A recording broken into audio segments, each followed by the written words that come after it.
नमस्कार समस्त मिथिलावासी के हम मितु ठाकुर प्रणाम करै छी।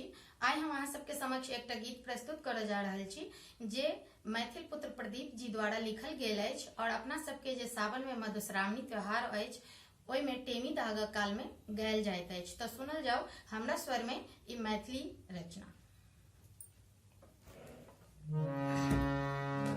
चलू चलू पहिना भकार पुरैले